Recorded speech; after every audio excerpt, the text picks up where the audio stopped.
বাংলাদেশে অনেক বড় ভূমিকা রাখতে পারে। কারণ আমরা প্রাণী সম্পদে যে এত এইটুকু যে একটা প্রেজেন্টেশন পেলাম, তাতেই মনে হলো যে প্রাণী সম্পদে কিন্তু আমরা অনেক সমৃদ্ধ মানে একটা দেশ।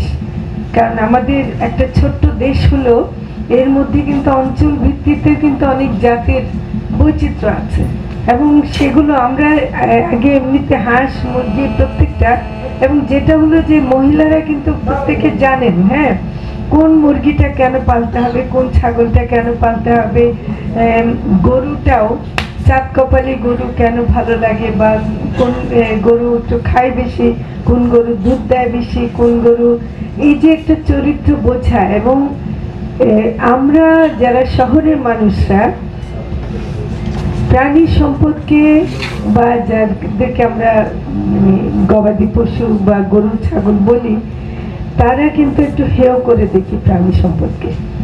এটা কিন্তু আসলে একটা যে মানুষও যে একটা প্রাণী সম্পদের অংশ, এটা ভুলে যায় মানুষ।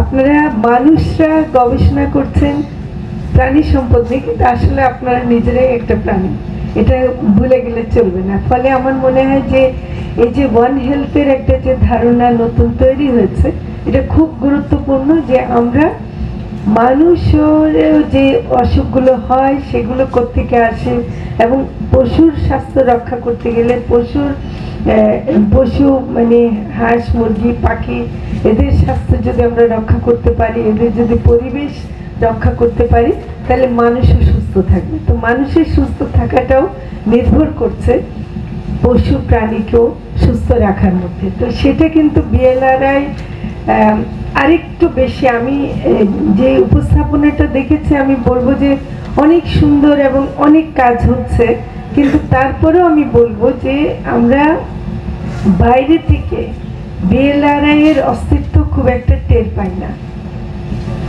এত বড় একটা প্রতিষ্ঠান আছে, এবং আমাদের এটা একটা জিন ব্যাংক, এটা একটা, এখানে আমার জাত হারায় গেলে আমি এখানে এসে ছুটে আসতে পারি কিনা, যে কোনো গ্রামের মানুষ